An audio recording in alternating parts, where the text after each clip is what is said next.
ॐ अज्ञानतिमिरान्धस्य ज्ञानाञ्जनशलाकया चक्षुरुन्मीलितं येन तस्मै श्रीगुरवे नमः। श्रीचैतन्यमनोभीष्टं स्थापितं येन भूतले स्वयं रूप कदा मह्यं ददाति स्वपदान्तिकं। वन्देऽहं श्रीगुरुं श्रीयुतपदकमलं श्रीगुरून् वैष्णवांश्च श्रीरूपं साग्रजातं सहगण रघुनाथान्वितं तं सजीवं साद्वैतं सावधूतं परिजनसहितं कृष्णचैतन्यदेवं श्रीराधा कृष्णपादान् सहगण ललिता श्रीविशाखान्वितांश्च। हे कृष्ण करुणा सिन्धो दीनबन्धो जगत्पते गोपेश गोपिकान्त राधाकान्त नमोस्तुते। तप्त कांचन गौरांगी राधे वृंदावनेश्वरी वृषभानुसुते देवी प्रणमामि हरिप्रिये। वाञ्छाकल्पतरुभ्यश्च कृपा सिन्धुभ्य एव च पतितानां पावनेभ्यो वैष्णवेभ्यो नमो नमः। अनंतकोटि वैष्णववृंद की जय। नमः ओं विष्णुपादाय कृष्णप्रेष्ठाय भूतले श्रीमते जयपताका स्वामिन् इति नामिने। नमो आचार्यपादाय निताय कृपाप्रदायने गौरकथा धामदाय नगरग्रामतारिणे। नमः ओं विष्णुपादाय कृष्णप्रेष्ठाय भूतले श्रीमते भक्तिवेदांत स्वामिन् इति नामिने। नमस्ते सारस्वते देवे गौरवाणी प्रचारिणे निर्विशेष शून्यवादी पाश्चात्य देशतारिणे। जय श्री कृष्ण चैतन्य प्रभु नित्यानंद श्री अद्वैत गदाधर श्रीवासादि गौर भक्त वृंद। जय श्री कृष्ण चैतन्य प्रभु नित्यानंद श्री अद्वैत गदाधर श्रीवासादि गौर भक्त वृंद। जय श्री कृष्ण चैतन्य प्रभु नित्यानंद श्री अद्वैत गदाधर श्रीवासादि गौर भक्त वृंद। हरे कृष्ण कृष्ण कृष्ण हरे हरे हरे राम राम राम हरे हरे। हरे कृष्ण कृष्ण कृष्ण हरे हरे हरे राम राम राम हरे हरे। हरे कृष्ण कृष्ण कृष्ण हरे हरे हरे राम राम राम हरे हरे।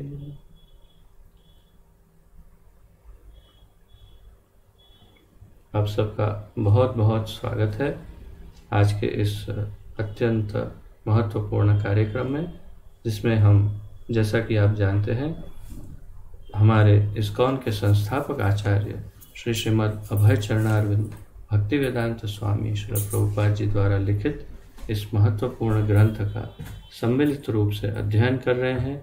इसका शीर्षक है भगवान श्री चैतन्य महाप्रभु का शिक्षामृत। और इस ग्रंथ में श्रील प्रभुपाद जी ने श्री चैतन्य चरितामृत से श्री चैतन्य महाप्रभु की शिक्षाओं का संकलन करके प्रस्तुतिकरण किया है। और इसके अंतर्गत हम अभी तक 20वें अध्याय तक का अध्ययन कर चुके हैं।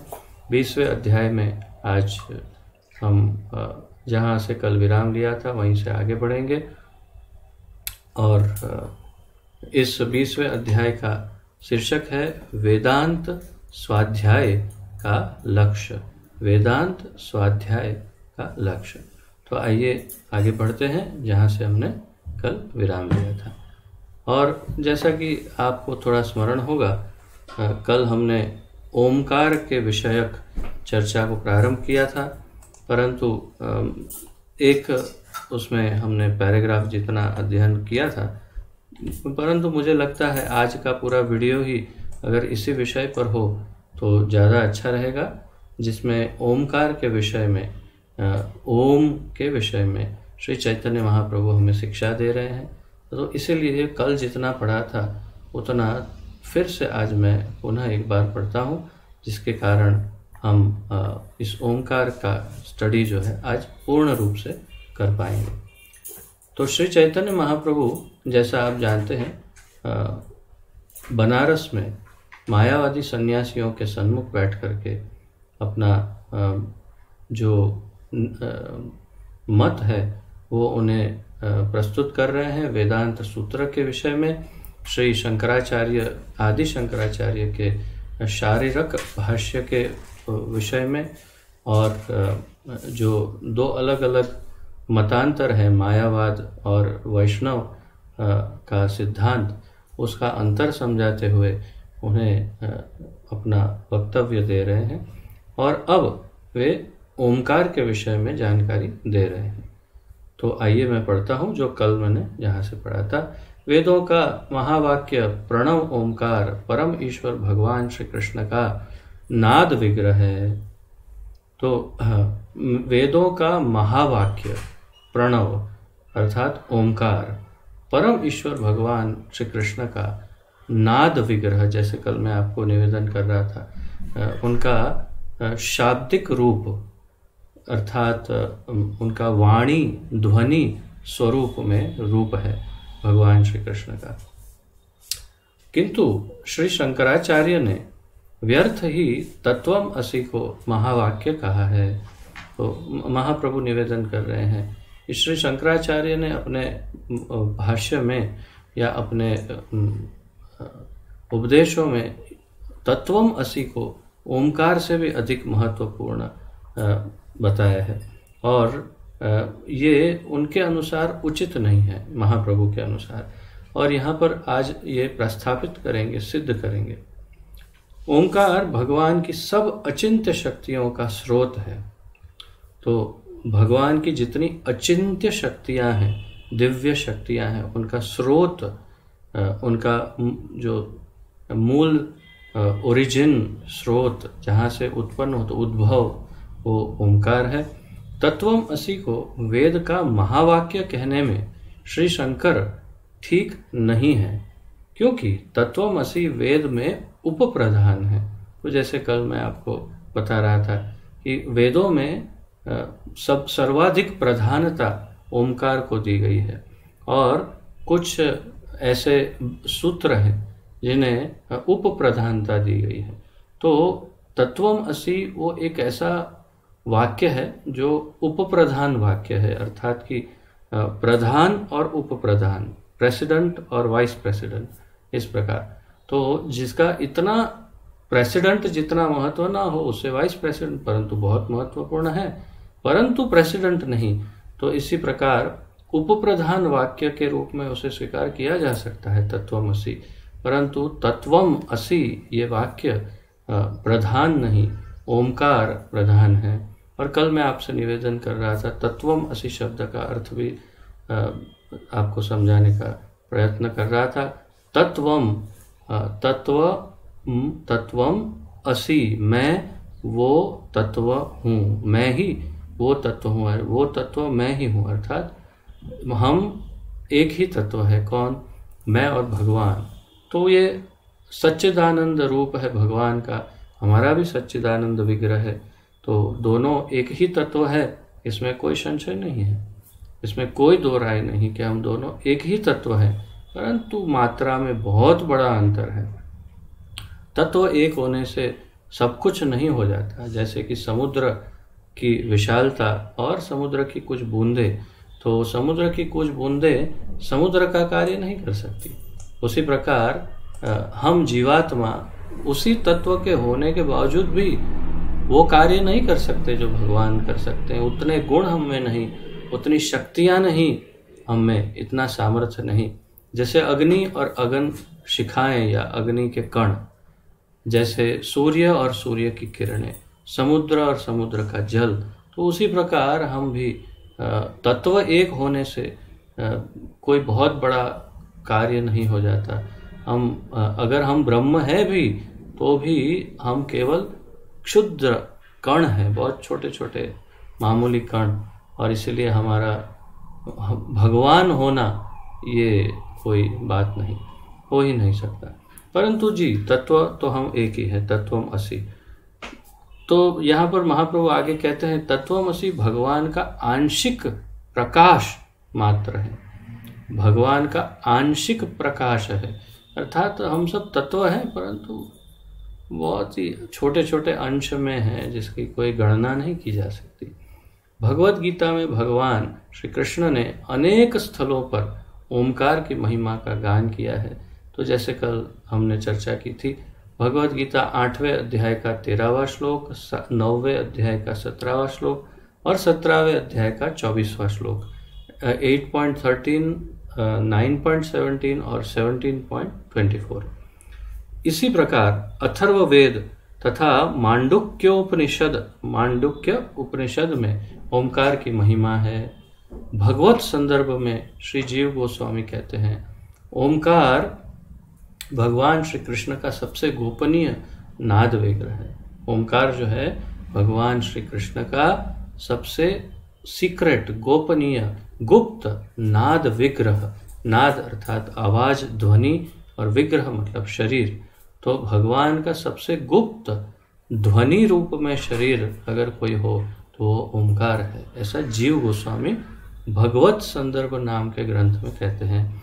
भगवान नाम श्री भगवान के तुल्य है। भगवान का नाम भगवान के तुल्य है। ये हम कई बार, इसकी चर्चा तो बहुत बार हो चुकी है। और ओमकार अथवा हरे कृष्णा कृष्ण कृष्ण हरे हरे, हरे राम राम राम हरे हरे के उच्चारण से जीव संसार के संसर्ग दोष से मुक्त हो सकता है। तो हरिनाम जप से या ओमकार के जप से जो जीवात्मा है वो इस संसर्ग दोष, इस संसार के संसर्ग दोष से मुक्त हो सकता है। बद्ध जीव का उद्धार करने वाली इस नाम ध्वनि को तारक कहते हैं। तो ये तारक मंत्र है, ये तारक नाम है। भगवान का नाम जो है वो दिव्य ध्वनि। अब आगे पढ़ते हैं। यहाँ तक हमने वैसे कल पढ़ा था लेकिन आज पुनरावर्तन किया। अब यहाँ यह निश्चित सत्य है कि भगवान नाम ध्वनि श्री भगवान के तुल्य है। तो ये तो निश्चित है कि भगवान का नाम भगवान के तुल्य है। नारद पांचरात्र में पुष्टि है। नारद पांचरात्र के अंदर ये एक बहुत महत्वपूर्ण ग्रंथ है, विशेष रूप से वैष्णवों के लिए।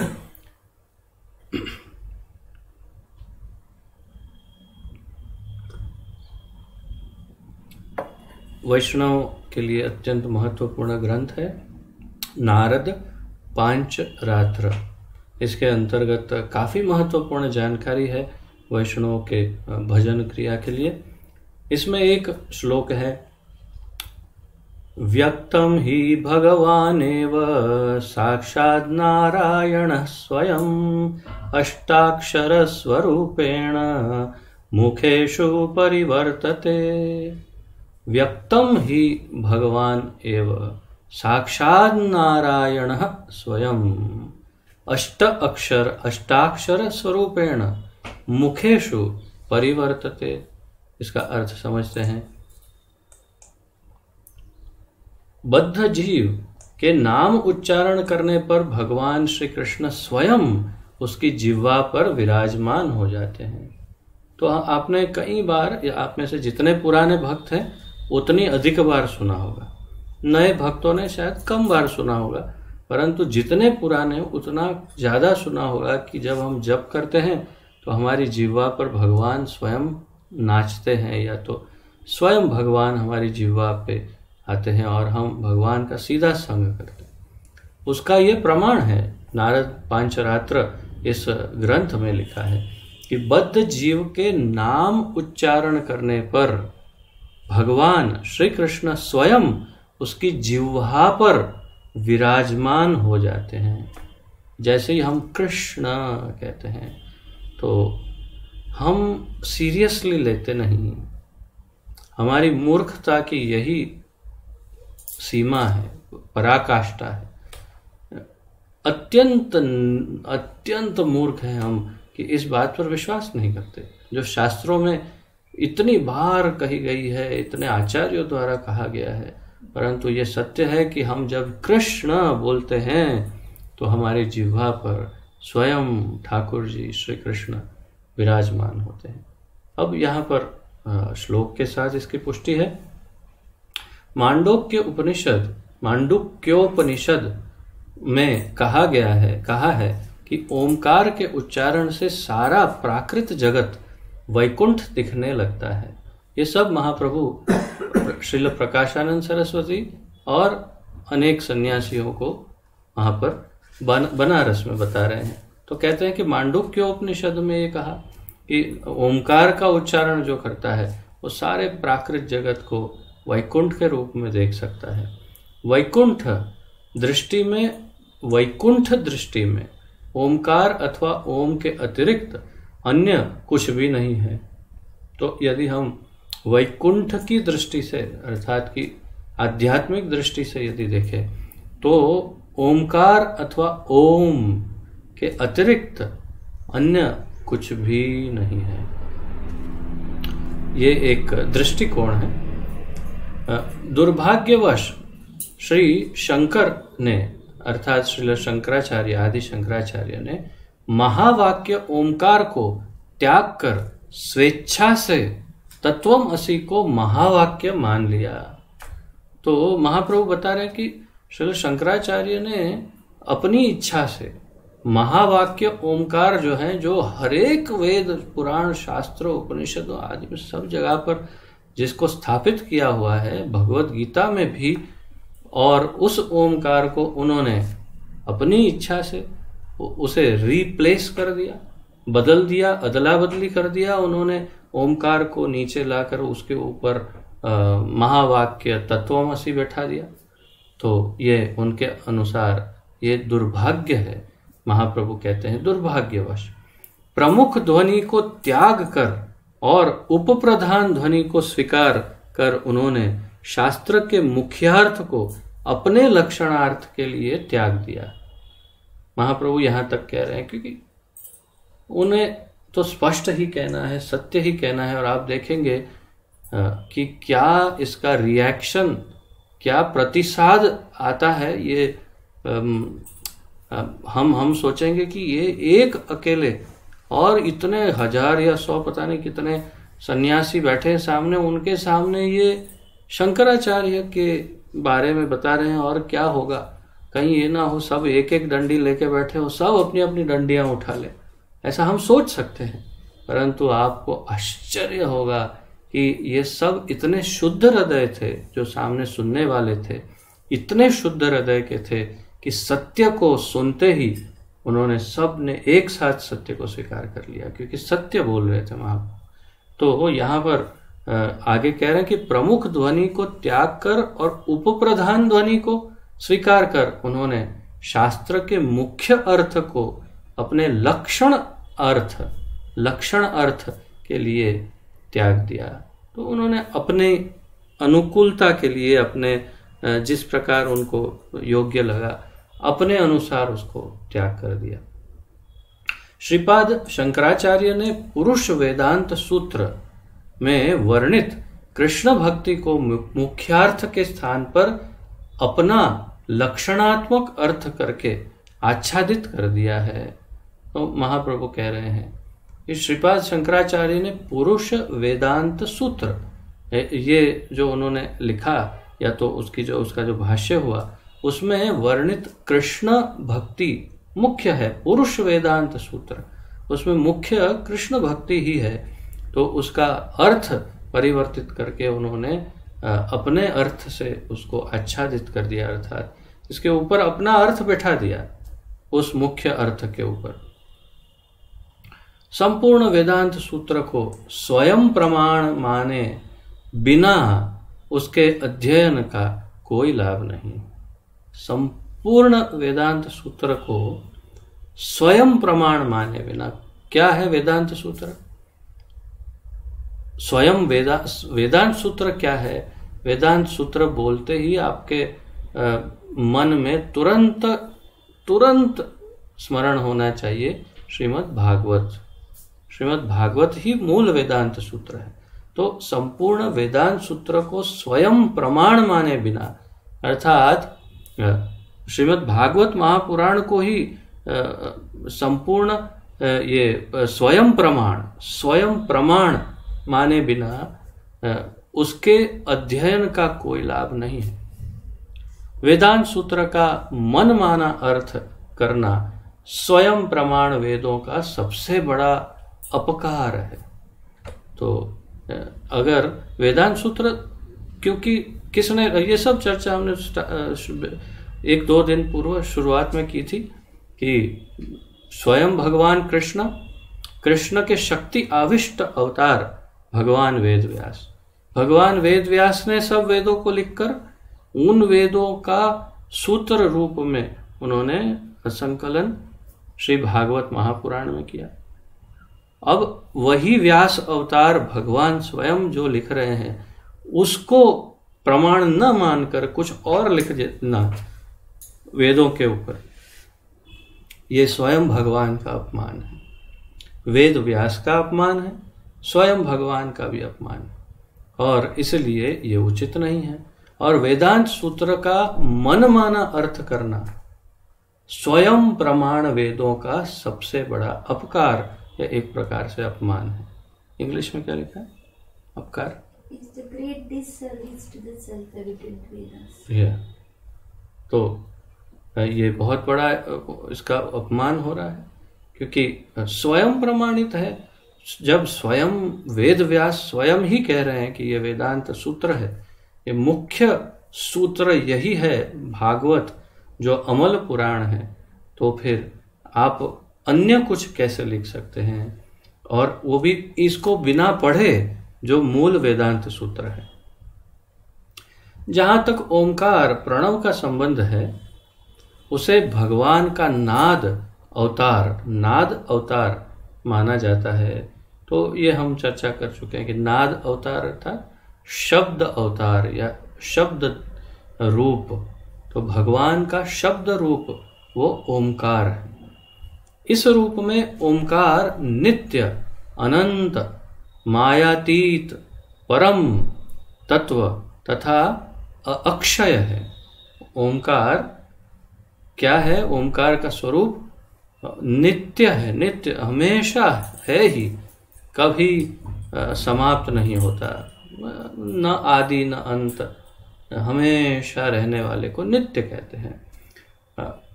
अजो नित्य शाश्वतोयम पुराण, नित्य जो हमेशा रहता है। तो ओंकार नित्य है, अनंत है, इसकी कोई परिसीमा नहीं है, अनंत, मायातीत है, माया से परे है ओंकार।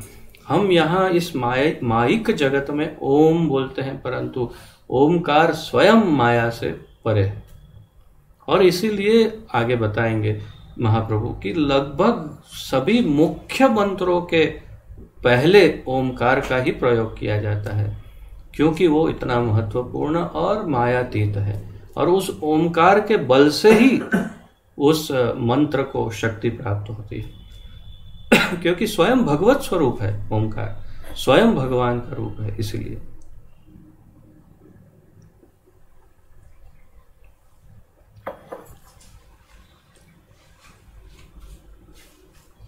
तो मायातीत परम तत्व ओमकार स्वयं परम तत्व ही है, और अक्षय है, जिसका कभी क्षय, नाश या उसमें कोई कमी नहीं हो सकती। आदि, मध्य और अंत में वही ओमकार है, और अनादि भी वही है। आदि पुराना, मध्य में अभी प्रवर्तमान, और अंत में ओमकार ही है, और अनादि मतलब मूल भगवान के रूप में भी ओमकार ही है। ओमकार को ऐसा समझने वाला ईश्वर भगवान श्री कृष्ण का प्रतीक जानना चाहिए। ओमकार को ऐसा समझने वाला ईश्वर भगवान श्री कृष्ण का प्रतीक जानना चाहिए, अर्थात कि ओमकार वास्तव में क्या है? कृष्ण का प्रतीक है, प्रतीक। तो मूल भगवान कौन है? मूल भगवान कृष्ण है, और उनका प्रतीक रूप, शाब्दिक रूप, नाद रूप, स्वरूप या ध्वनि स्वरूप में ओमकार है। तो मूल तो कृष्ण ही है, परंतु उनका शाब्दिक रूप जो है प्रतीक, सिंबल। प्रतीक मतलब सिंबल। वो जैसे कोई कंपनी होती है, उसका लोगो होता है। जैसे आपको यदि मैं कहूँ कोई एक कंपनी, जैसे मान लो कोको कोला, तो या पेप्सी, या फिर रिलायंस, या फिर कोई दूसरा सम फेमस कंपनी जिसका लोगो एकदम नज़र में, गोदरेज, तो गोदरेज आपका सामने आ जाएगा। तो फिलिप्स, तो बोलते ही सोनी, तो आपके सामने वो चित्र आ जाता है कि हाँ ये उसका लोगो है इस प्रकार। तो लोगो वो कंपनी का प्रतीक है। जब हम गोदरेज ऐसे लिखते हैं तो उसको देखते ही आप समझ जाते हो ओ इस पर पूरा काम कंपनी का है।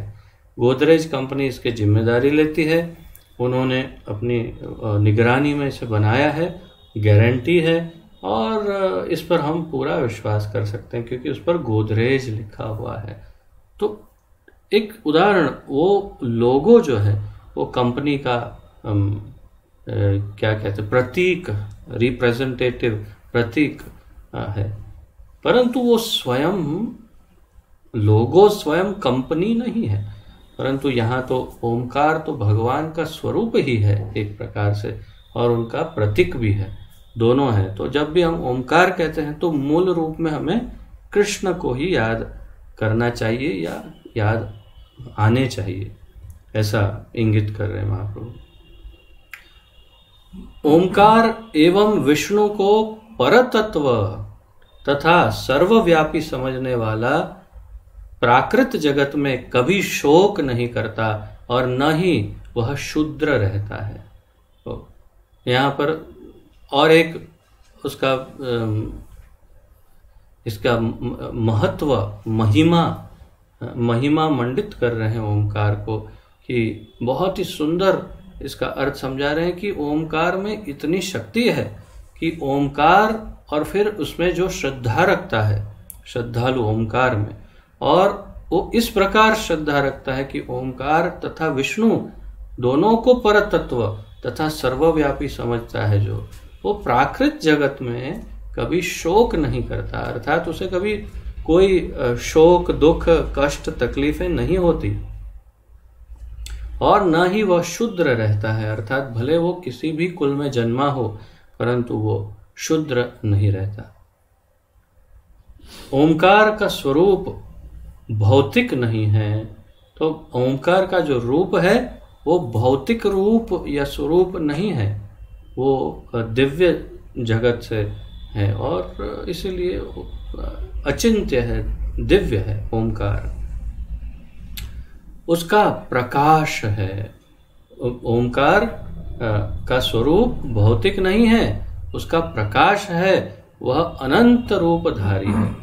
तो वो भगवान का प्रकाश है ओमकार, और वो अनंत रूपधारी है। ओमकार के ज्ञान से जीव प्राकृत जगत के द्वैत से मुक्त होकर परम ज्ञान प्राप्त कर सकता है। तो हम में से कई भक्तों ने कभी भी ओमकार के विषय में इतना कुछ नहीं सुना होगा, न पढ़ा होगा, परंतु श्री चैतन्य महाप्रभु स्वयं भगवान हमें इस बात से पूर्ण रूप से अवगत करवा रहे हैं कि ओमकार का महत्व क्या है। और इसीलिए हमारी गौड़ीय वैष्णव परंपरा में हम हरे कृष्ण महामंत्र हमारा मूल है, परंतु अन्य जितने भी मंत्र हैं हरे कृष्ण महामंत्र के अलावा और जो भी मंत्र है, हरे कृष्ण महामंत्र तो गोलोकेर प्रेम धन है, तो वो तो हमारा सबसे मूलभूत सूत्र है, परंतु अन्य जो कोई अन्य मंत्र है वो सारे मंत्रों के आगे ओमकार अवश्य लगता है। और उसका हम महत्व भी आज समझ रहे हैं कि ओमकार क्यों लगता है हर मंत्रों में। जैसे हम हमारे गुरु का भी मंत्र बोलते हैं तो ओम, जय ओम विष्णुपाद परमहंस, ऐसे जय ध्वनि करते हैं। अगर मंत्र भी बोलते हैं तो नमः ओम विष्णुपादाय कृष्ण, तो ओमकार का उपयोग हम अवश्य करते हैं हर मंत्रों में। केवल एक हरे कृष्ण महामंत्र है जो गोलोक का प्रेम धन है, उसमें ओमकार की आवश्यकता नहीं, क्योंकि उसमें स्वयं भगवान संपूर्ण रूप से समाहित है हरे कृष्ण महामंत्र में। तथापि हम आगे पढ़ते हैं और देखते हैं महाप्रभु क्या हमें और उपदेश देते हैं ओमकार के विषय में। तो ओमकार के ज्ञान से जीव प्राकृत जगत के द्वैत से मुक्त होकर परम ज्ञान प्राप्त कर सकता है। तो इस जगत के द्वैत को से मुक्त हो सकता है और परम ज्ञान प्राप्त कर सकता है ओमकार से। इस प्रकार ओमकार भगवान का सर्वमंगलकारी रूप है। इस प्रकार भगवान का सर्वमंगलकारी रूप ओमकार है। मांडुक्य उपनिषद में ऐसा वर्णन है। किसी उपनिषद की मूर्खतापूर्ण व्याख्या करके यह कहना उचित नहीं है कि अपने रूप में इस संसार में स्वयं अवतीर्ण होने में असमर्थ होने के कारण भगवान अपने स्थान पर ओमकार को भेजते हैं। तो ये किसके संदर्भ में कह रहे हैं महाप्रभु, ये शायद हम ऐसे तो इशारा समझ सकते हैं, परंतु क्योंकि मुझे ज्ञान नहीं इसलिए मैं कोई टिप्पणी नहीं करूंगा, परंतु ये पढ़ते हैं कि किसी के संदर्भ में कह रहे हैं कि किसी उपनिषद की मूर्खतापूर्ण व्याख्या करके, अर्थात कोई उपनिषद में कुछ लिखा है, आप उसकी मूर्खतापूर्ण व्याख्या करते हो और कहते हो कि अपने रूप में इस संसार में स्वयं अवतीर्ण होने में असमर्थ होने के कारण भगवान अपने स्थान पर ओमकार को भेजते हैं। तो आप क्या कहते हो कि भगवान अपने स्वयं के रूप में यहाँ आने में समर्थ नहीं, तो क्या करते हैं, ओमकार को भेज देते हैं, तू जा, मैं नहीं जा सकता, तू जा, तू आगे जा। तो ये मूर्खतापूर्ण ऐसा महाप्रभु कह रहे हैं। अब यहाँ कहीं स्पष्ट नहीं कि किसके संदर्भ में कह रहे हैं, इसलिए हम कोई टिप्पणी नहीं करते, परंतु यदि कोई ऐसा कोई विवेचन करता हो तो ये उचित नहीं। इसी असत धारणा से ओमकार को प्राकृत समझ लिया जाता है। तो इस असत धारणा के कारण कभी कभी ओमकार को प्राकृत जगत का एक भाग समझते हैं, वो उचित नहीं। परिणाम में भ्रमवश ओमकार भगवान के केवल प्रतीक मात्र के रूप में पूज्य है। तो भ्रमवश केवल एक प्रतीक के रूप में उसकी पूजा करना, क्या ठीक है, ओमकार भगवान का प्रतीक है, ठीक है, तो ऐसा नहीं, वो स्वयं भगवान का शाब्दिक रूप है और दिव्य जगत से है और भगवान में और उनमें उस दृष्टिकोण से अंतर नहीं।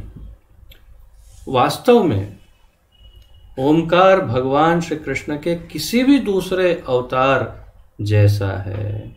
ये एक और अधिक अतिरिक्त विशेष ज्ञान कि वास्तव में ओमकार स्वयं भगवान के किसी भी, भगवान श्री कृष्ण के किसी भी दूसरे अवतार जैसा है। भगवान कृष्ण के अनेक अवतारों में से एक अवतार ओमकार है, तो अवतार की तरह ही है ओमकार, इतना शक्तिशाली है।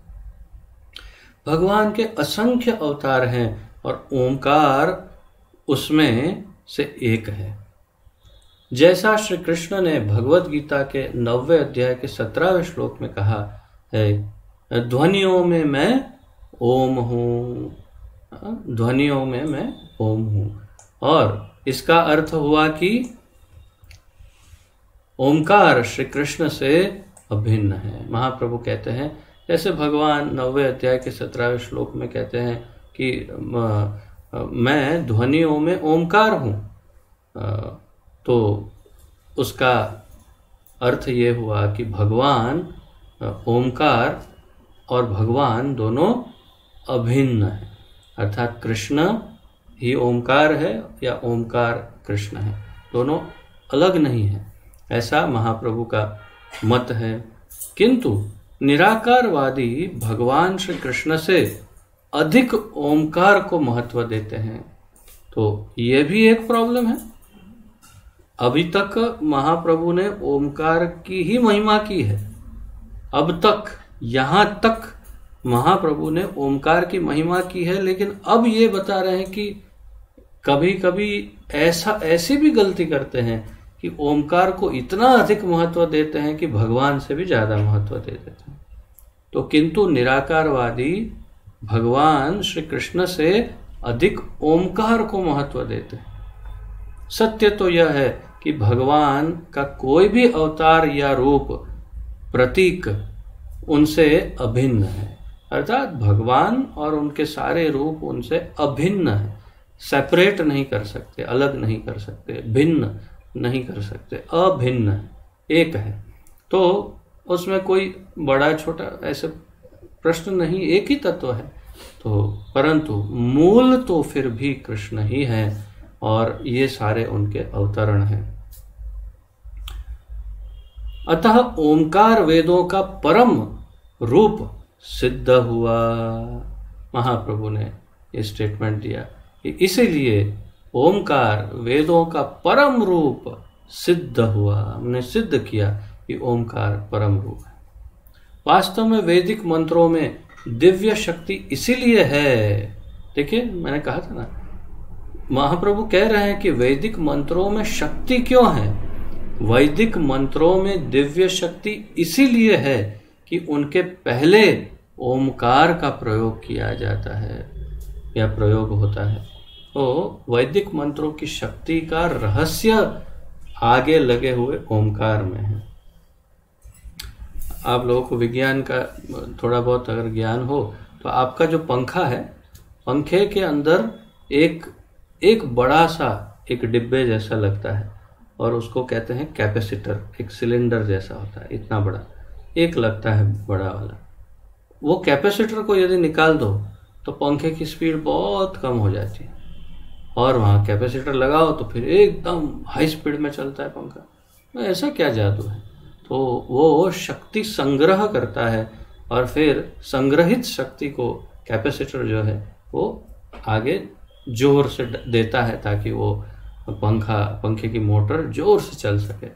तो वो शक्ति संग्रह केंद्र जो है मुख्य, वो कैपेसिटर है। उसी प्रकार शक्ति संग्रह और विस्तरण का केंद्र एक मंत्र के लिए, वैदिक मंत्र के लिए ओमकार ही है।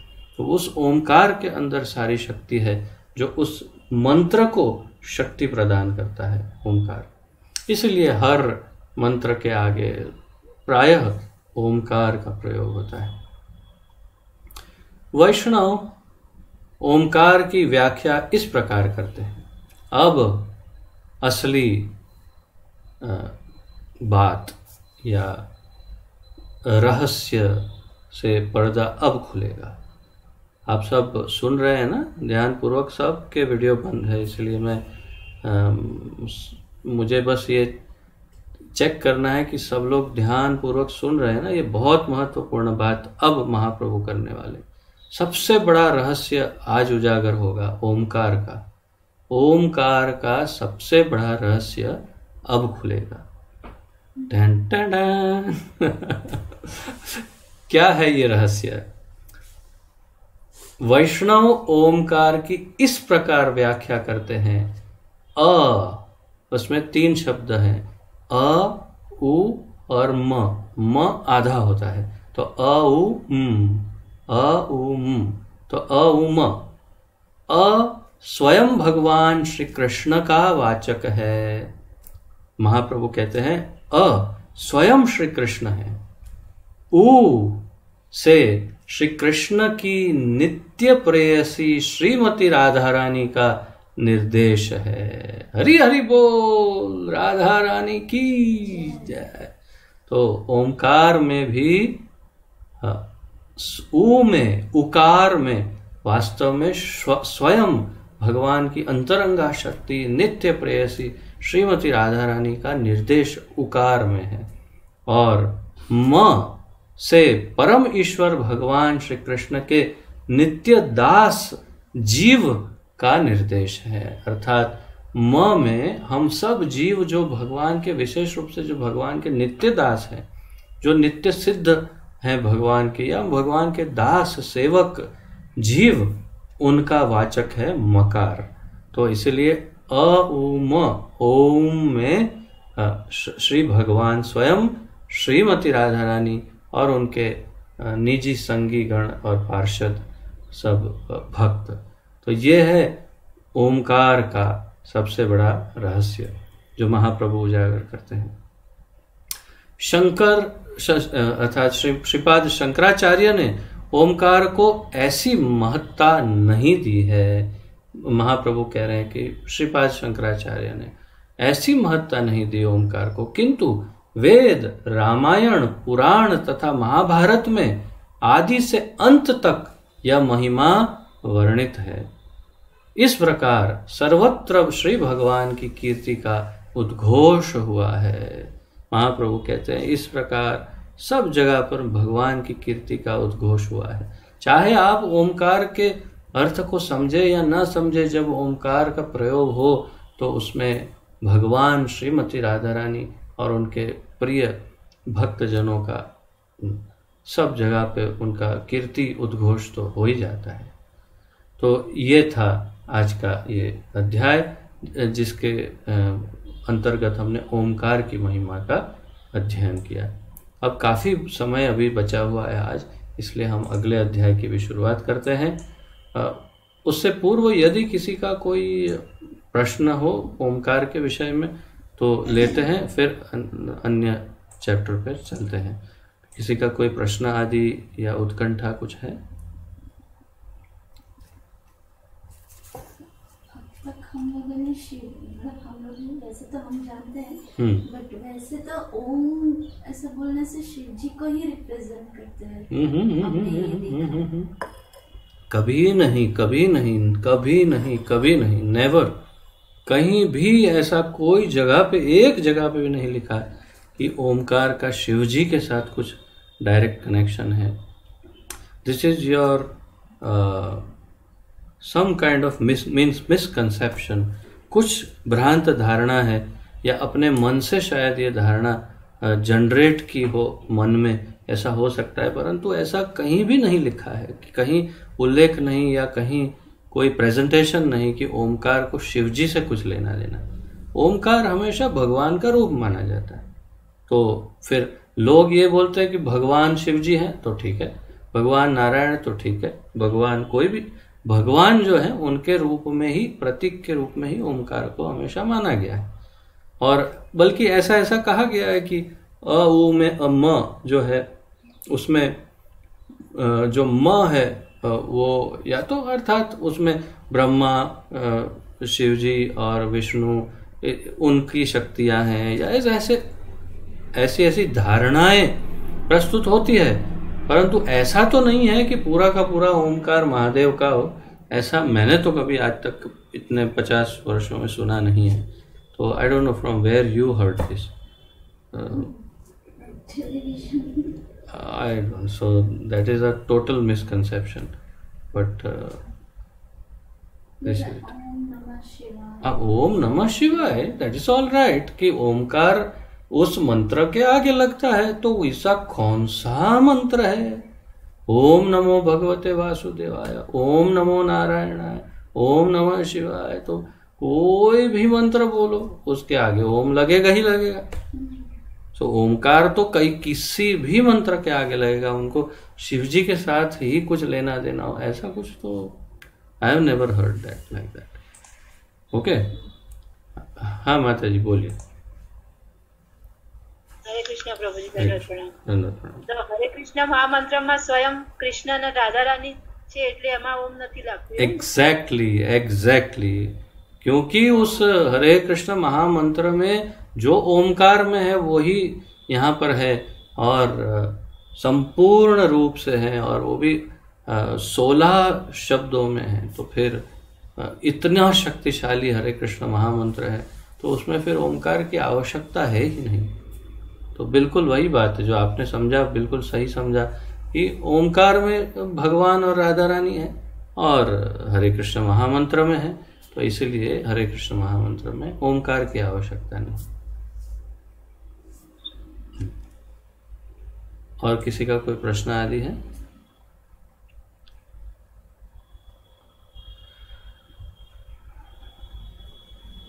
तो ठीक है, आगे बढ़ते हैं अगले अध्याय से, अध्याय नंबर 21।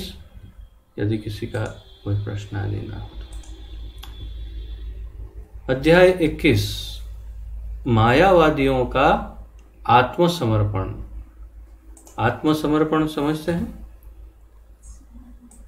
सरेंडर अर्थात कभी कोई सामान्य उदाहरण दे रहा हूं कि जैसे कोई डाकू होते हैं, तो डाकुओं के सामने पुलिस वाले जाते हैं और फिर बहुत सारे बंदूक लेके खड़े हो जाते हैं, और फिर उनको कहते हैं माइक में कि अब आप लोगों के पास बचने का कोई रास्ता नहीं, अब एक ही रास्ता है, आप सरेंडर कर दो, आत्मसमर्पण। तो फिर सब डाकू अपनी अपनी बंदूक हाथ में ऐसे लेकर के ऐसे ऐसे आ जाते हैं और बंदूक रख देते हैं। वैसे ही आत्मसमर्पण अर्थात सब अपने आप को सरेंडर कर देते हैं। तो ये बहुत बड़ा विशिष्ट अध्याय है और मायावादियों का आत्मसमर्पण। इस विधि से भगवान श्री चैतन्य महाप्रभु ने वेदांत सूत्र को लक्षणात्मक अर्थ देने,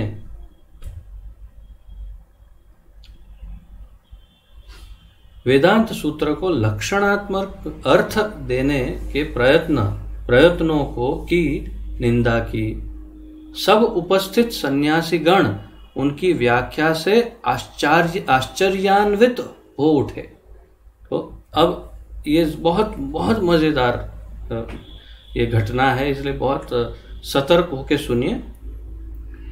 तो महाप्रभु ने सिद्ध कर दिया कि वेदांत सूत्र जो है वो लक्षणात्मक अर्थ दे करके उसको पूरा बिगाड़ दिया है।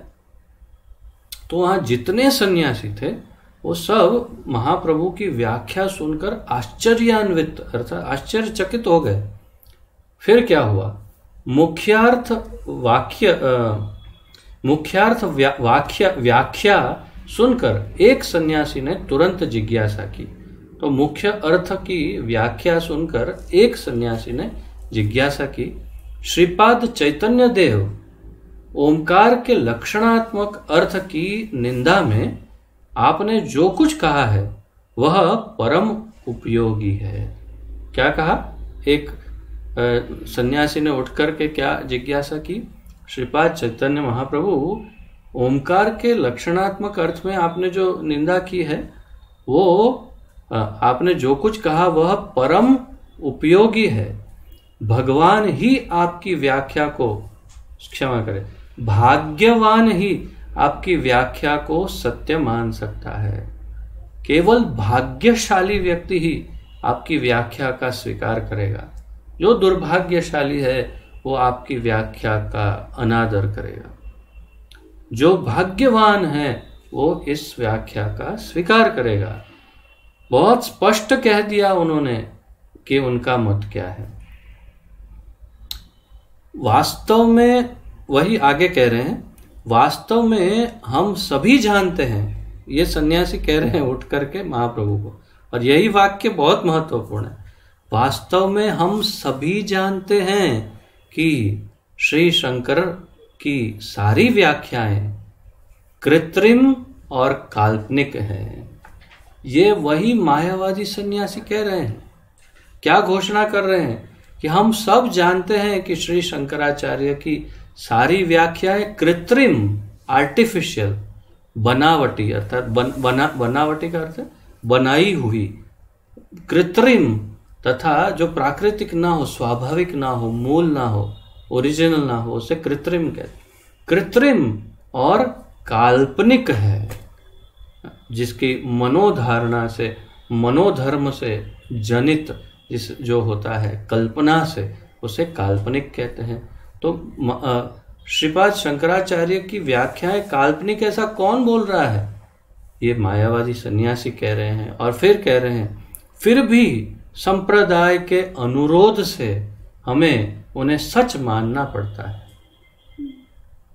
बताइए, संप्रदाय के अनुरोध से, संप्रदाय के दबाव से, उस व्यवस्था से हमें उसे सत्य मानना पड़ता है। आपसे वेदांत सूत्र का की, क्षमा करें, मुख्यार्थ व्याख्या सुनने में हमें हार्दिक प्रसन्नता होगी। तो उन्होंने निवेदन किया महाप्रभु से कि आपसे यदि हम वेदांत सूत्र की मुख्यार्थ व्याख्या सुनेंगे तो हमें अत्यंत प्रसन्नता होगी। तो आपने खंडन तो कर दिया, वेदांत सूत्र की व्याख्या का खंडन कर दिया श्रीपाद शंकराचार्य की व्याख्या का, परंतु अब क्यों नहीं आप ही इसकी व्याख्या हमें सुनाते, जिससे हमें बहुत आनंद आएगा और वो व्याख्या शुद्ध होगी। तो इस प्रार्थना को सुनकर श्रीमन महाप्रभु ने वेदांत सूत्र के एक एक सूत्र की मुख्यार्थ व्याख्या की। तो वेदांत सूत्र में जितने मुख्य सूत्र हैं वो सारे सूत्रों की मुख्य अर्थ व्याख्या महाप्रभु ने आरंभ कर दी। उन्होंने कहा कि स्वयं भगवान है तो भगवान उसकी मूल व्याख्या करने में उन्हें क्या कष्ट है, वो तो उनका स्वरूप ही है, वो ज्ञान उनका स्वरूप है, इसलिए स्वाभाविक रूप से उन्होंने तुरंत उसकी व्याख्या करना आरंभ कर दिया। उन्होंने ब्रह्म शब्द का अर्थ किया, तो आरंभ कर दिया यहां से ब्रह्म शब्द का अर्थ क्या किया। ब्रह्म का अर्थ है सबसे बड़ा, ब्रह्म का अर्थ है सबसे बड़ा, अर्थात भगवान श्री कृष्ण। महाप्रभु कह रहे हैं, अब स्वाभाविक है महाप्रभु जब व्याख्या करेंगे तो स्वाभाविक है कि कृष्ण के ही बारे में कहेंगे और जो सत्य है वही कहेंगे। ऐसे नहीं कि क्योंकि वे कृष्ण भक्त के रूप में प्रकट हुए इसलिए, ऐसा नहीं, यही सत्य है और इसलिए वो सत्य ही कह रहे हैं कि ब्रह्म का अर्थ है सबसे बड़ा और अर्थात भगवान श्री कृष्ण। ब्रह्म शब्द से संकेत ही कि ब्रह्म शब्द से संकेत है कि बृहत्तम तत्व छहों ऐश्वर्यों से पूर्ण है। ब्रह्म शब्द का क्या संकेत है, महाप्रभु कह रहे हैं कि जो बृहत्तम तत्व है अर्थात कि जो सबसे बड़ा तत्व है उसमें 6 ऐश्वर्य पूर्ण है। कौन से 6 ऐश्वर्य? भगवान समग्र श्री, कीर्ति, वीर्य, रूप, ज्ञान तथा त्याग से परिपूर्ण है। तो षड ऐश्वर्य, ऐश्वर्यस्य समग्रस्य, फिर क्या है, जो ये पूरा जो श्लोक है वही श्लोक, सॉरी नहीं ये श्लोक मैं बोल रहा था कि ऐश्वर्यस्य समग्रस्य वीर्यस्य यशस्य श्रिय, ये पूरा जो श्लोक है वही श्लोक जो शास्त्रों में बताया है। तो जिसमें ये 6 ऐश्वर्य हो पूरी तरह से परिपूर्ण मात्रा में, उसे ही भगवान मानते हैं। तो ब्रह्म शब्द का संकेत है जिनमें सारे के सारे 6 ऐश्वर्य हो उसे ब्रह्म कहते हैं। और वो कौन से 6 ऐश्वर्य हैं? समग्र श्री, सबसे अधिक धनवान, फिर सबसे अधिक कीर्तिवान, सबसे अधिक वीर्यवान अर्थात शक्तिशाली, सबसे अधिक स्वरूपवान बहुत सुंदर, सबसे अधिक ज्ञानवान तथा त्याग से परिपूर्ण, त्याग अर्थात वैराग्य, सबसे अधिक वैराग्यवान जो है वो, तो उसे भगवान कहते हैं और उसे ही ब्रह्म कहते हैं। धरती पर प्रकट काल में श्री कृष्ण ने इस षड ऐश्वर्यों का पूर्णतम प्रकाश किया था। तो महाप्रभु ने यहाँ तक कहा कि हमारे 5000 वर्ष पूर्व जो भगवान श्री कृष्ण अवतरित हुए तो उन्होंने केवल वही एक ऐसे थे जिन्होंने इन 6 ऐश्वर्यों को पूर्ण रूप से प्रकाशित किया था। अतएव भगवान श्री कृष्ण ही नहीं, क्षमा करें, एक लाइन छोड़ गई। भगवान श्री कृष्ण के समान धनवान, विद्वान, सुंदर, बलिष्ठ, कीर्तिमान अथवा त्यागी कोई भी नहीं था। महाप्रभु कह रहे हैं कृष्ण के समान धनवान, विद्वान, सुंदर, बलिष्ठ, कीर्तिमान अथवा त्यागी कोई नहीं था। अतएव भगवान श्री कृष्ण ही परब्रह्म है। इसीलिए स्वयं भगवान श्री कृष्ण ही स्वयं परब्रह्म परमेश्वर है, इस बात को उन्होंने स्थापित किया। फिर कहा कि इसकी पुष्टि भगवद गीता में अर्जुन ने की है। अर्जुन भी इस बात की पुष्टि करता है। 10वें अध्याय के 12वें श्लोक में कहता है अर्जुन, परम ब्रह्म परम धाम पवित्रम परमम भवान। तो परम ब्रह्म परम धाम ऐसे उनको उद्देशित किया भगवत गीता में। अर्जुन ने क्या कहा? आप परब्रह्म हो, आप परब्रह्म तथा परम धाम है, अर्थात सबके अंतिम धाम गंतव्य आप ही है। अगर कोई सब जगह यात्रा करके अंत में कहीं स्थिर हो तो आपके ही पास हो सकता है। आप ही परब्रह्म परमेश्वर और परम धाम है, अर्जुन ने कहा। इस प्रकार ब्रह्म से बृहत्तम तत्व निर्दिष्ट है। तो महाप्रभु कह रहे हैं कि इस प्रकार ब्रह्म से बृहत्तम अर्थात परब्रह्म तत्व निर्दिष्ट है। अर्थात ब्रह्म कहते हैं तो परब्रह्म का अर्थ है उससे, जो भगवान श्री कृष्ण ही हो सकते हैं। महाप्रभु कहते हैं अर्थात परब्रह्म या ब्रह्म कोई हो सकता है तो वो स्वयं भगवान श्री कृष्ण ही हो सकते हैं। परम ब्रह्म होने से वे परतत्व के आश्रय हैं। स्मरण है पिछले पूरे अध्याय में परतत्व परतत्व परतत्व, ये कई बार हमने ये शब्द रिपीट किया। तो परतत्व अर्थात भगवान या ब्रह्म परतत्व, परंतु यदि वो कोई तत्व है तो यहाँ श्री चैतन्य महाप्रभु कह रहे हैं कि परम ब्रह्म शब्द का अर्थ है कि वो परतत्व के भी आश्रय हैं। अर्थात अगर कोई मान लो कोई जैसे विष्णु तत्व या नारायण या आदि ये सब परतत्व है, तो ये सभी परतत्वों के मूल आश्रय परब्रह्म स्वरूप में भगवान श्री कृष्ण हैं। उनके ऐश्वर्य श्री बल यश ज्ञान त्याग एवं रूप के प्रकाश सर्वथा मायातीत हैं। अर्थात उनके अंदर ये सब जो है 6 ऐश्वर्य वो माया के दायरे में नहीं आता, माया से अतीत है, माया से परे है। सब वैदिक मंत्र और सूत्र निर्देश करते हैं कि उनसे संबंधित संपूर्ण वस्तु भगवत स्वरूप तथा मायातीत है। तो महाप्रभु यहां तक इंगित कर रहे हैं कि सभी वैदिक मंत्र और सूत्र, जितने भी वैदिक मंत्र और सूत्र है, वास्तव में वो क्या इंगित करते हैं, क्या इशारा करते हैं, क्या बता रहे हैं? तो वो बता रहे हैं कि उनसे संबंधित सारी वस्तुएं भगवत स्वरूप और मायातीत है। वेद में ब्रह्म शब्द से सर्वत्र भगवान श्री कृष्ण ही निर्दिष्ट है। जहां जहां ब्रह्म शब्द का उपयोग हुआ महाप्रभु कह रहे हैं, तो अब तक आपने जो सोचा हो, परंतु अब से ध्यान में रखिएगा कि ब्रह्म शब्द जहां जहां उपयोग में लिया वहां वहां कृष्ण की ही बात हो रही है और किसी की नहीं।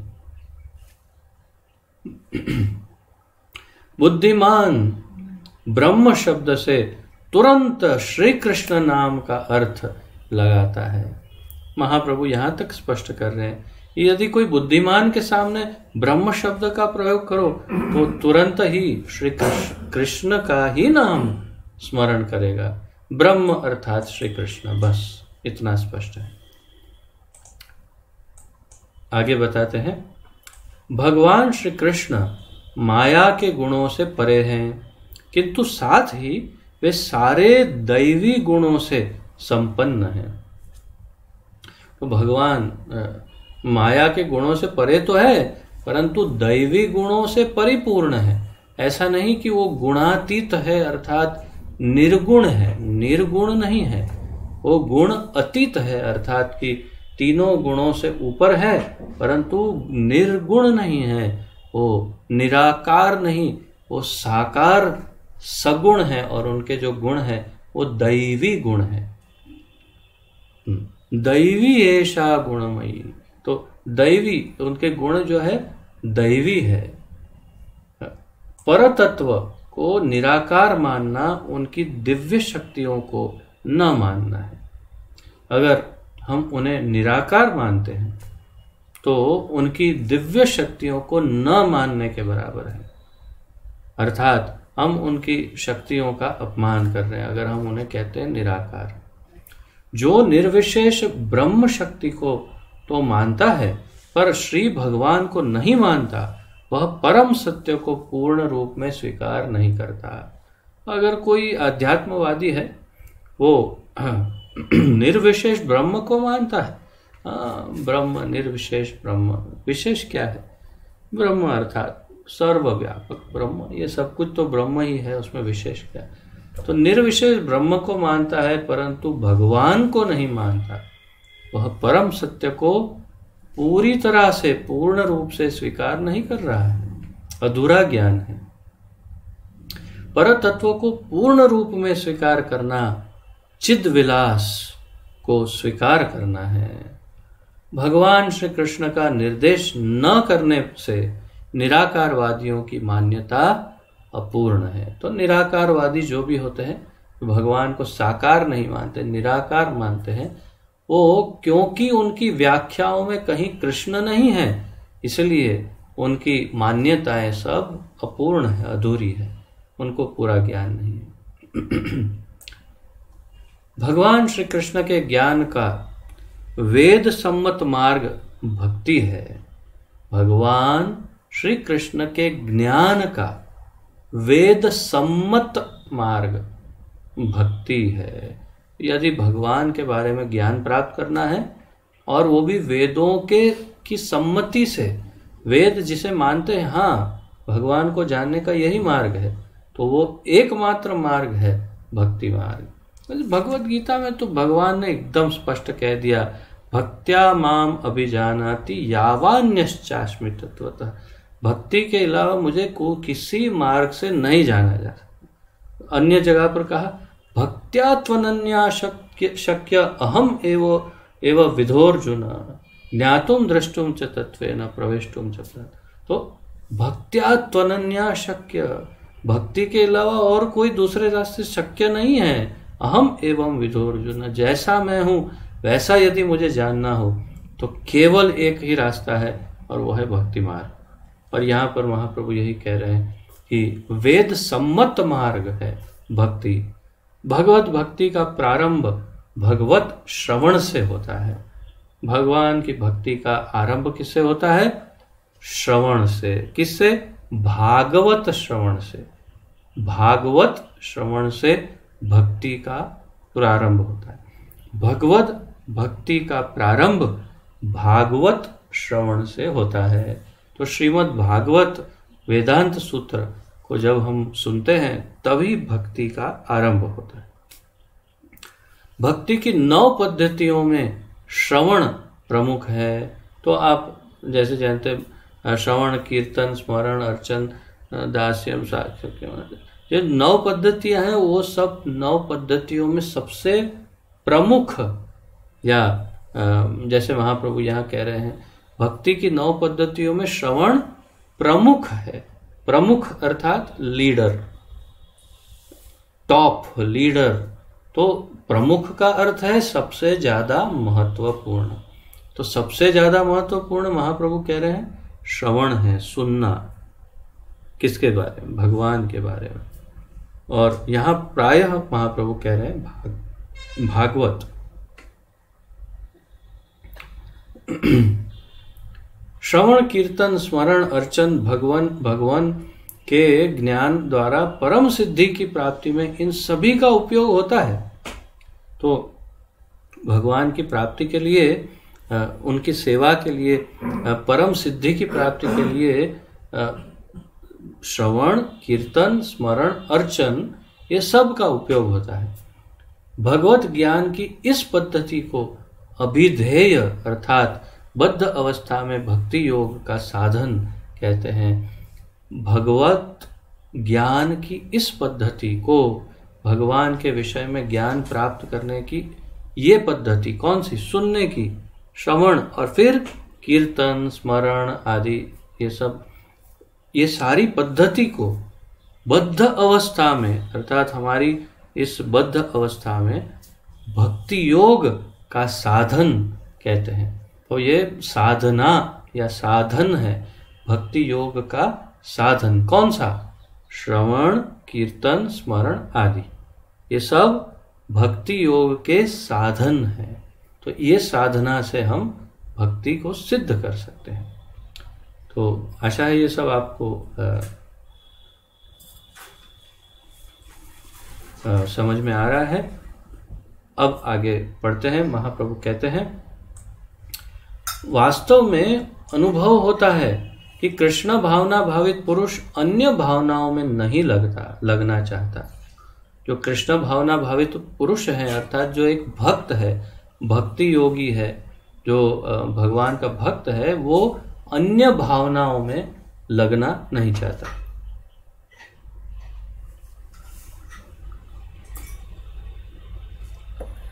कृष्ण भावनामृत भगवान श्री कृष्ण के लिए प्रेम का विकास है। यही मनुष्य का पंचम पुरुषार्थ है। महाप्रभु पंचम पुरुषार्थ को इंट्रोड्यूस कर रहे हैं, अर्थात इन्हें ये जानकारी दे रहे हैं कि आप 4 पुरुषार्थ के बारे में तो जानते हैं, धर्म, अर्थ, काम और मोक्ष। ये तो चतुर्थ पुरुषार्थ है, परंतु पंचम पुरुषार्थ क्या है? भक्ति योग। ये पंचम पुरुषार्थ है, वो भी कृष्ण भक्ति, और ये भी, उसे भी अगर बहुत स्पष्ट कहे तो कृष्ण प्रेम, ये पंचम पुरुषार्थ है। तो महाप्रभु कहते हैं कृष्ण भावनामृत भगवान श्री कृष्ण के लिए प्रेम का विकास है, यही मनुष्य का पंचम पुरुषार्थ है। तो कृष्ण प्रेम ही मनुष्य का 5वां पुरुषार्थ है।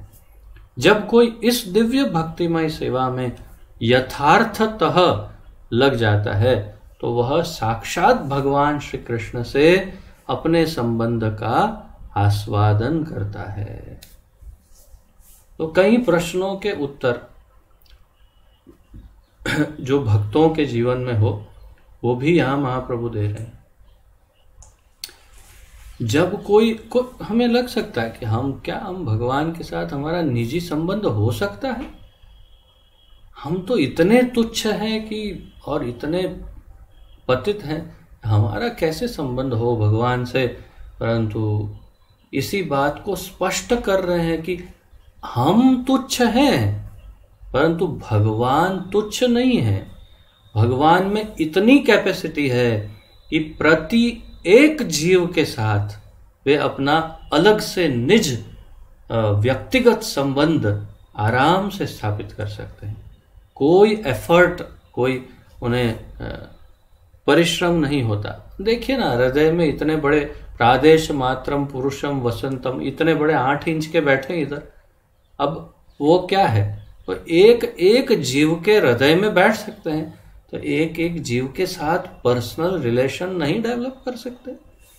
तो हमारे संशय को महाप्रभु दूर कर रहे हैं और कह रहे हैं, जब कोई इस दिव्य भक्तिमय सेवा में यथार्थतः, मतलब जैसा जरूरी है या जैसा होना चाहिए वैसे भक्ति में लग जाए, तो वह साक्षात भगवान श्री कृष्ण से अपने संबंध का आस्वादन करता है। तो उसे फिर स्वाद प्राप्त होता है भगवान के साथ अपने संबंध का।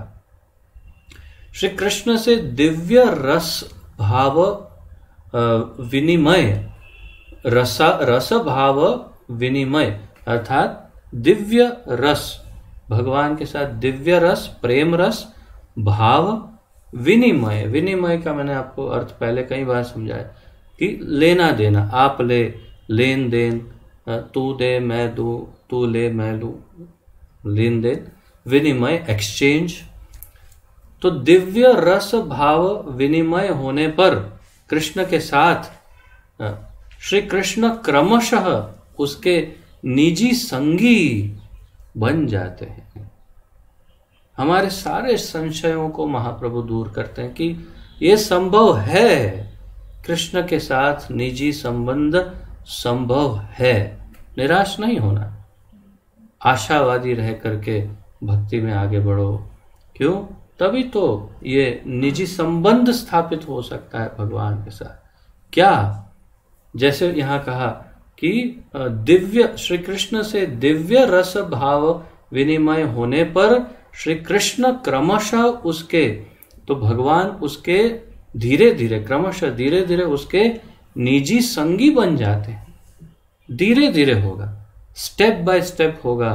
हम शुद्ध साधन भक्ति और वैदिक भक्ति हमारे गुरु के निर्देश के अनुसार करेंगे साधन, तो निश्चित रूप से ये होगा कि हम भगवान हमारे निजी संगी बन जाएंगे। तब भक्त शाश्वत आनंदमय जीवन का उपभोग कर सकता है। और जब कृष्ण उसके निजी संगी बन जाते हैं तब तो फिर कहना ही क्या, भक्त शाश्वत अर्थात हमेशा हमेशा के लिए निरंतर अखंड आनंदमय जीवन का उपभोग कर सकता है। फिर आनंद ही आनंद प्राप्त होगा। परंतु हमारा क्या प्रॉब्लम है, हम आनंद को ढूंढने के लिए भगवान को छोड़ देते हैं। भगवान को प्राप्त करके आनंद अपने पीछे आएगा, दौड़ेगा। अरे प्लीज थोड़ा ले लो ना मुझे, आनंद हाथ जोड़ेगा। जैसे बिल्व मंगल ठाकुर का कहते हैं, मुक्ति मुक्तांजलिम, तो जैसे हाथ जोड़ के मुक्ति खड़ी रहती है भगवान के भक्तों के पीछे, वैसे आनंद पीछे दौड़ेगा। कृष्ण मिलने पर आनंद दौड़ेगा, परंतु हम आनंद के पीछे दौड़ते हैं, इसलिए न आनंद मिलता है न कृष्ण मिलते हैं। ये हमारा प्रॉब्लम है, हम जीवात्माओं का। हम आनंद के पीछे पड़े हैं, जानते नहीं कि आनंद का खजाना कृष्ण है। कृष्ण के पीछे पड़ेंगे तो आनंद, महाप्रभु कह रहे हैं, शाश्वत आनंदमय जीवन का उपभोग कर सकता है। इस कारण वास्तव में वेदांत सूत्र का उद्देश्य है परम ईश्वर भगवान श्री कृष्ण से जीव के विस्मृत संबंधों को फिर से स्थापित करके भक्ति के अभ्यास द्वारा उसे जीवन के परम लक्ष्य कृष्ण प्रेम की प्राप्ति कराना। इस कारण वास्तव में वेदांत सूत्र का उद्देश्य क्या है? वेदांत सूत्र का अध्ययन, हम वेदांत सूत्र के जगह हम भागवत समझते हैं, तो भागवत का क्या मूल उद्देश्य है?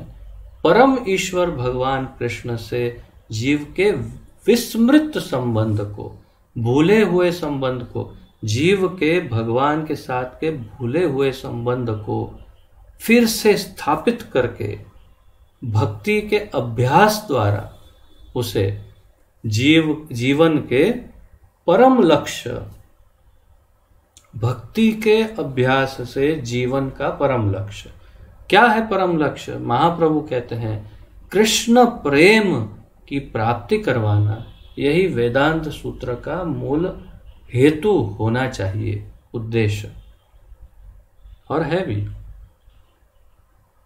यही वेदांत सूत्र का यथार्थ उद्देश्य है। महाप्रभु कहते हैं वेदांत सूत्र का उद्देश्य यदि कोई हो तो केवल यही है, अन्य कुछ नहीं। श्रीमन महाप्रभु द्वारा प्रतिपादित वेदांत सूत्र discusses these three principles of transcendental life and nothing more. ऐसे क्यों? These three principles of transcendental life. I don't know.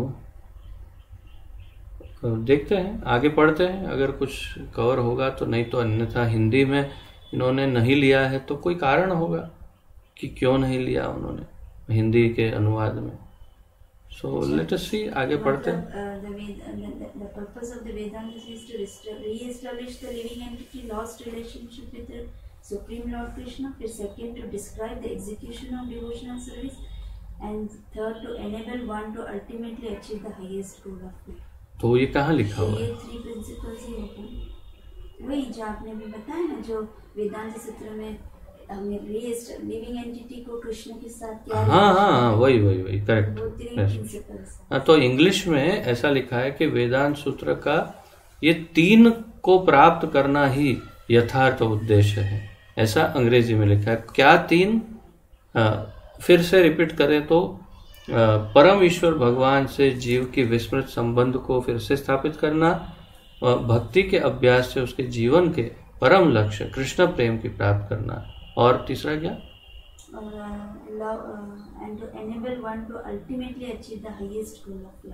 हाँ, मतलब वही हुआ।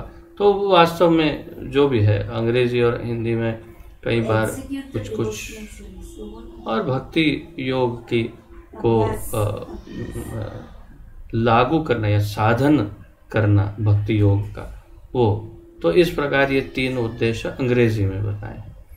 वही है हमने जो पढ़ा, उसमें कोई ऐसे दोष नहीं। अब आगे पढ़ते हैं। श्रीमन महाप्रभु द्वारा प्रतिपादित वेदांत सूत्र की व्याख्या सुनकर श्री प्रकाशानंद सरस्वती के प्रधान शिष्य खड़े होकर भगवान श्री नारायण के रूप में श्रीमन महाप्रभु की स्तुति करने लगे। हरि हरि बोल, गौर हरि बोल, हरि हरि बोल, गौरांग महाप्रभु की जय, गौर हरि की जय। तो इतना बड़ा प्रभाव श्रीमन महाप्रभु द्वारा ये वेदांत सूत्र की व्याख्या सुनकर प्रकाशानंद सरस्वती के प्रधान शिष्य खड़े हो गए और भगवान श्री नारायण के रूप में श्रीमन महाप्रभु की स्तुति करने लग गए। उन्होंने श्री महाप्रभु द्वारा वर्णित वेदांत सूत्र की व्याख्या की स्तुति ही नहीं की, वरन स्पष्ट घोषित किया कि उपनिषद एवं वेदांत सूत्र की मुख्यार्थ व्याख्या इतनी चित्त आकर्षक है कि हम स्वयं को और अपने मायावादीपन को भी भूल गए हैं। हरि हरि बोल। तो इतनी सुंदर व्याख्या की है महाप्रभु ने कि वे अपने वेदांत सूत्र की व्याख्या और अपने मायावादीपन और वो सब को भूल चुके हैं। इतना गहरा प्रभाव पड़ा महाप्रभु के की व्याख्या का।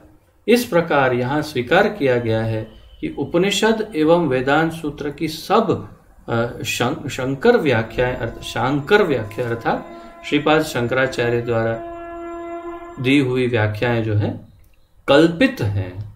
तो इस प्रकार ये सिद्ध हुआ कि ये सब कल्पित व्याख्याएं हैं। सांप्रदायिक द्वंद्वों के लिए कभी कभी ऐसी काल्पनिक व्याख्याएं मान ली जाती हैं, किंतु इनसे वास्तव में संतोष नहीं होता। यह सत्य नहीं कि संन्यास लेने मात्र से जीव माया मुक्त हो जाता है, तो ये भी सत्य नहीं कि केवल संन्यास लेने से माया से मुक्ति मिल जाती है, ये सत्य नहीं।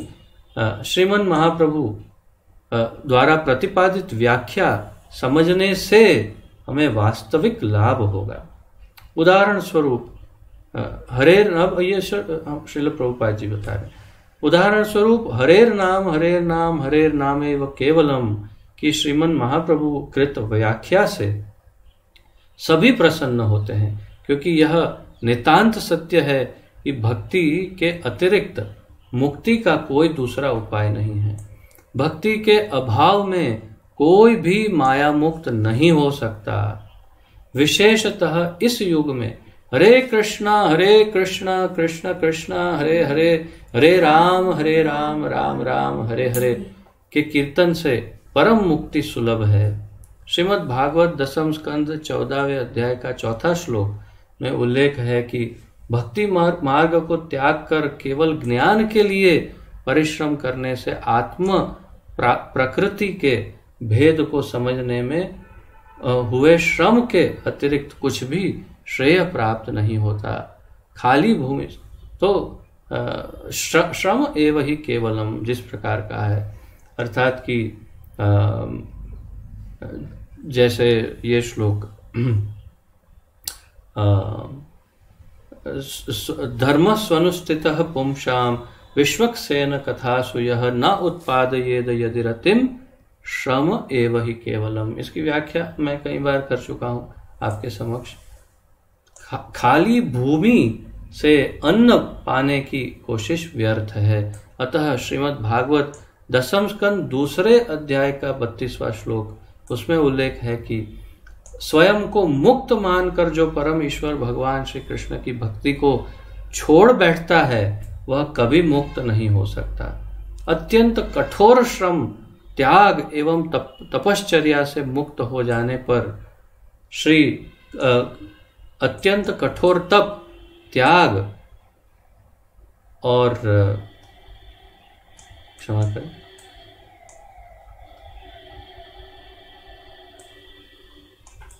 वो कुछ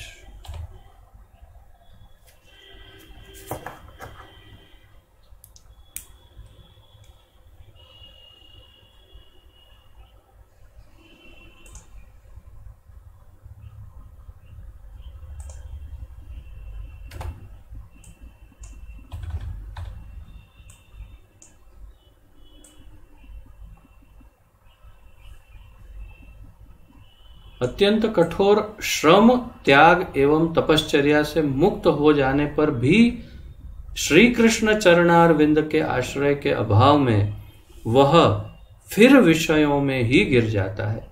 ये बहुत महत्वपूर्ण है, अंतिम वाक्य आज के लिए, परंतु अत्यंत महत्वपूर्ण। अत्यंत कठोर श्रम, त्याग एवं तपस्या से मुक्त हो जाने पर भी श्री कृष्ण चरणारविंद के आश्रय के अभाव में वह फिर विषयों में गिर जाता है।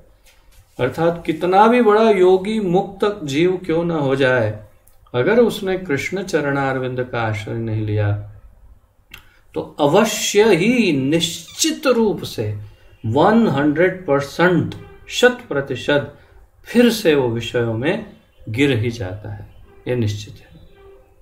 तो इस प्रकार आज यहाँ तक ही व्याख्या रखते हैं। आगे फिर इसी अध्याय की चर्चा कल आगे बढ़ाएंगे और प्रयास करेंगे कल अगर इस अध्याय को समाप्त कर सकें। कल संडे है, परसों इसे कंटिन्यू करेंगे।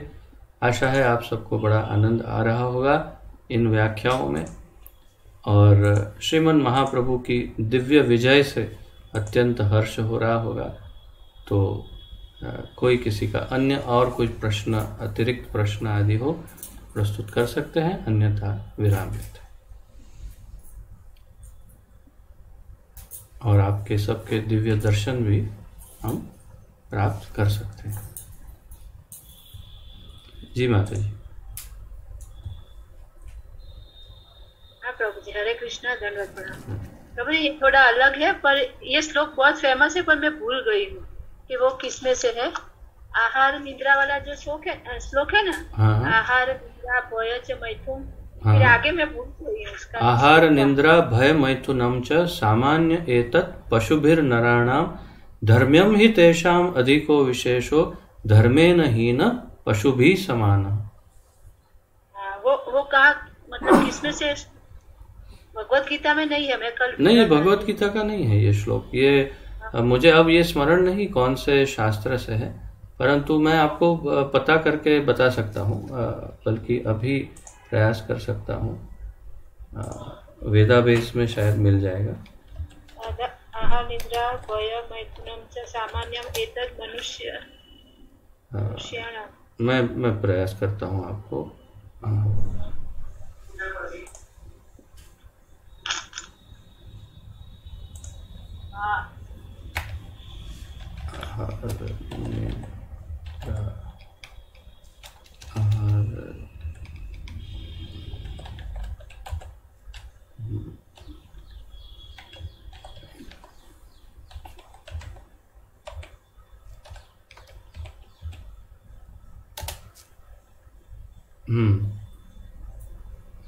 तो ये है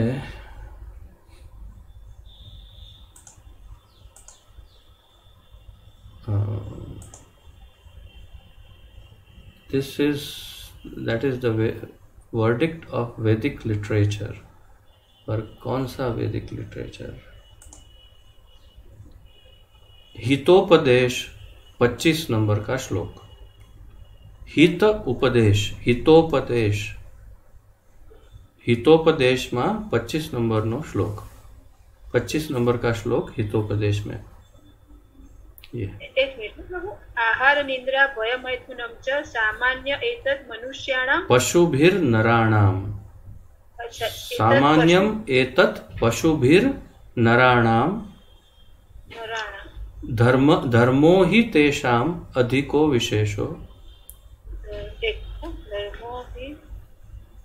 तेषाम अधिको विशेषो धर्मेण हीनः धर्मेण हीनः पशुभिः समानः। पशुभिः समानः।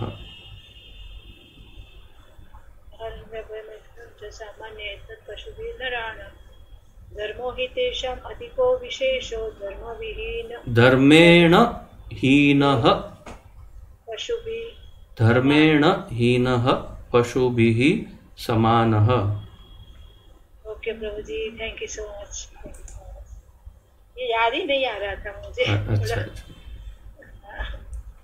थैंक यू प्रभु। किसी का कोई और अन्य प्रश्न आदि है? अन्यथा विराम लेते हैं।